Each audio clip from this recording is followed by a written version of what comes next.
नमस्कार दोस्तों, क्या आप भारत के किसी भी राज्य में रहते हैं? क्या आपके डॉक्यूमेंट्स में आपका नाम गलत लिखा है? क्या आप अपना नाम अपने आधार कार्ड में, अपने पैन कार्ड में और अपने वोटर कार्ड में बदलना चाहते हैं?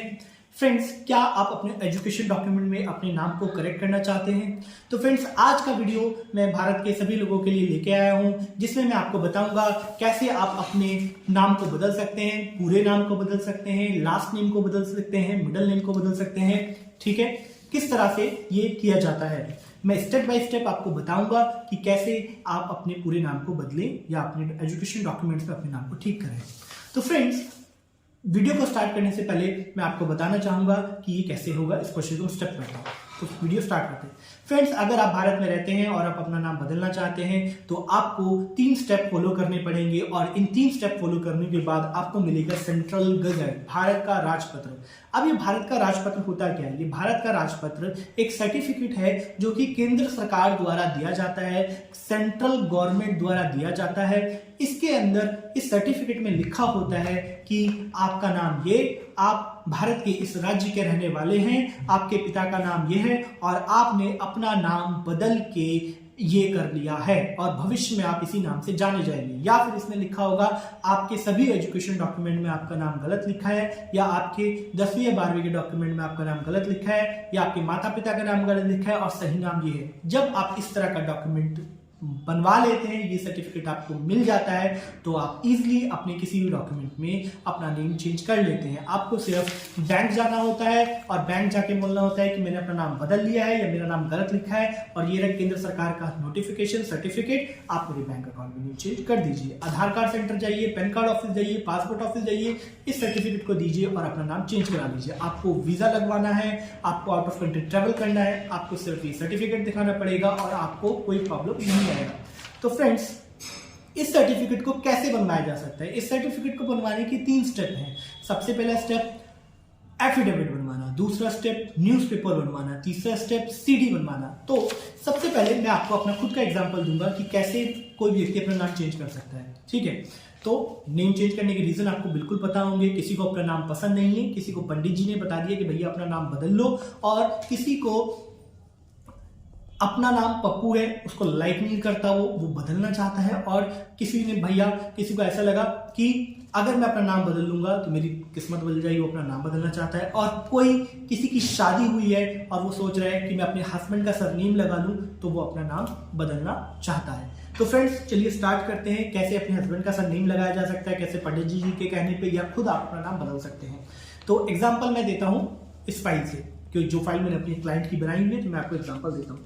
तो सबसे पहले हम एफिडेविट बनाएंगे। जो एफिडेविट होता है कम से कम 10 रुपए के नोटरी पेपर में बनता है। 10 से 100 जितने का नोटरी पेपर आपके यहाँ अवेलेबल है, जिस भी भारत के आप राज्य में रहते हैं वहां से आप उतने का ये एफिडेविट नोटरी का पेपर पे इस फॉर्मेट को बनवाएं। तो फॉर्मेट क्या होगा मैं आपको बताता हूँ।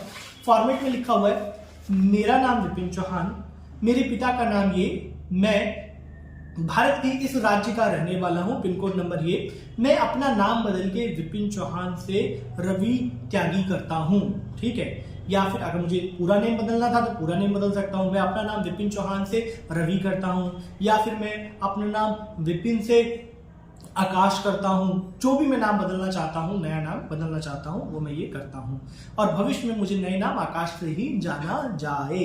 इस तरह से मैं ये काम इस डिक्लेरेशन दूंगा। जब मैं ये डिक्लेरेशन दे दूंगा तो मुझे यहाँ पे नोटराइज कराना पड़ेगा किसी वकील से, ठीक है, या फिर जिसके पास नोटरी करने की पावर हो, और अपना साइन करना होगा। तो स्टेप नंबर 1 हमारा हो जाएगा कंप्लीट। हमने बना लिया एफिडेविट, और दूसरे स्टेप में हम 2 न्यूज़पेपर में ऐड देंगे। पहला उस राज्य के न्यूज़पेपर में जिस राज्य में आप रहते हैं। अगर आप बैंगलोर में रहते हैं तो आपको बैंगलोर के एक लोकल न्यूज़पेपर में ऐड देना पड़ेगा, और अगर आप बिहार में रहते हैं तो बिहार के किसी भी न्यूज़पेपर में, चाहे पटना, चाहे कोई मुरकिया, किसी भी न्यूज़पेपर में ऐड दे दीजिए, वो बिहार का होना चाहिए। राजस्थान में रहते हैं तो राजस्थान की न्यूज़ में, किसी भी न्यूज़पेपर में, जयपुर में, अजमेर में, कहीं भी ऐड दे दीजिए, लेकिन वो सिर्फ आपके स्टेट का न्यूज़पेपर होना चाहिए। नंबर 2, वो एक नेशनल न्यूज़पेपर में ऐड देना है जो कि इंडिया लेवल पे आता हो। जब आप ये 2 काम कर लेते हैं तो आपके पास इस तरह का न्यूज़पेपर आ जाता है। फ्रेंड्स, उसको भी आप फाइल में लगा लेते हैं। ये न्यूज़पेपर आप देख रहे हैं, ठीक है। आपने न्यूज़ फाइल में 2 चीज आ चुकी हैं। सबसे पहले एक एफिडेविट आ चुका है, दूसरा न्यूज़पेपर आ चुका है। तीसरा आपको बनाना होता है इसके अंदर सीडी। अब ये सीडी क्या होती है, मैं अपनी दूसरी क्लाइंट की फाइल निकालता हूं जो हम बना रहे हैं। तो सीडी में क्या होता है फ्रेंड्स, आपको जो आपने डेटा एफिडेविट में दिया, जो डेटा आपने न्यूज़पेपर वाले को दिया, वही डेटा आपको सीडी में डालना होता है। अभी सीडी में डलेगा कैसे? वर्ड में एक फाइल बनाइए, फाइल बनाने के बाद उस डेटा को सीडी में बर्न कर दीजिए, आपका डेटा सीडी के अंदर आ गया। तो जब आप ये 3 स्टेप पूरे कर लेते हैं, एफिडेविट बना लेते हैं, न्यूज़पेपर में ऐड दे देते हैं, सीडी में डेटा डाल देते हैं, अब आप कहेंगे यार ये फाइल तो आपकी विपिन जी थोड़ी मोटी दिख रही है और आपने तो 3 स्टेप बताए। जी बिल्कुल सही कहा आपने, क्योंकि कुछ स्टैंडर्ड फॉर्मेट होते हैं जो हर फाइल में लगते ही लगते हैं। वो 3-4 पेपर मैं अपने वीडियो के डिस्क्रिप्शन के नीचे या अपनी वेबसाइट पे आपको दे दूंगा। आप मुझे कॉल करके, व्हाट्सएप करके, हमारे ऑफिस में कॉल करके वो फॉर्मेट्स ले सकते हैं और वो भी इस फाइल के अंदर लगा लीजिएगा। जब आप ऐसा कर लेते हैं, आपकी फाइल पूरी रेडी हो जाती है, तो आपको गवर्नमेंट की वेबसाइट भारत पे जाके अपनी फीस जमा कर देनी होती है।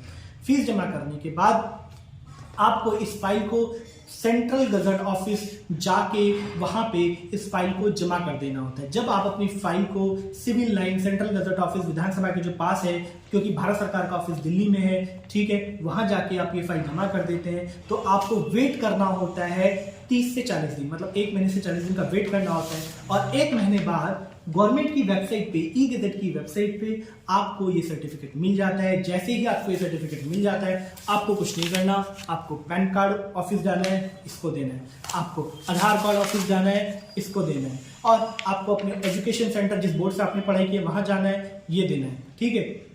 तो इस तरह से आपके सभी डॉक्यूमेंट्स के ऊपर आपका नेम चेंज हो जाएगा। अगर किसी व्यक्ति का एजुकेशन डॉक्यूमेंट जो है वो पुराने डॉक्यूमेंट, मतलब उसका 20 साल 30 साल पहले उसने 10वीं 12वीं करी थी, और वो अपने डॉक्यूमेंट पे वो कहेगा कि भैया मेरे डॉक्यूमेंट पे मेरा एजुकेशन डॉक्यूमेंट नेम कैसे चेंज होगा।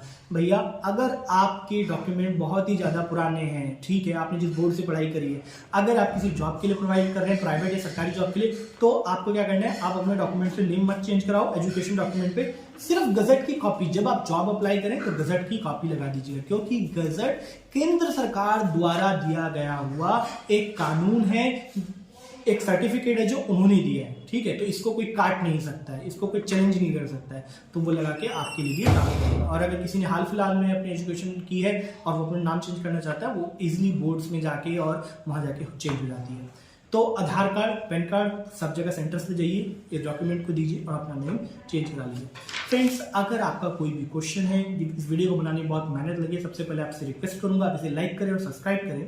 दूसरा, वीडियो को बनाने में बहुत मेहनत लगती है, तो जो मैंने बोला लाइक सब्सक्राइब तो आपको करना ही है। अगर आपके कोई क्वेश्चन है और मैं आपके डाउट्स को क्लियर नहीं कर पाया हूं, तो आपको मुझे क्या करना है, कॉल करना है, व्हाट्सएप करना है, या मेरी वेबसाइट पे जाके फॉर्म भर देना है, ताकि मैं या हमारी तरफ से कोई आपको कॉल करके आपको असिस्ट कर सके। तो फ्रेंड्स, आज के लिए इतना ही, धन्यवाद। मैं आशा करता हूँ आपको समझ आया होगा, और नहीं समझ आया होगा तो बिल्कुल आप मुझे कॉल करके या मेरे वीडियो के नीचे कमेंट करके आप मुझसे क्वेश्चन पूछ सकते हैं। Take care, bye bye.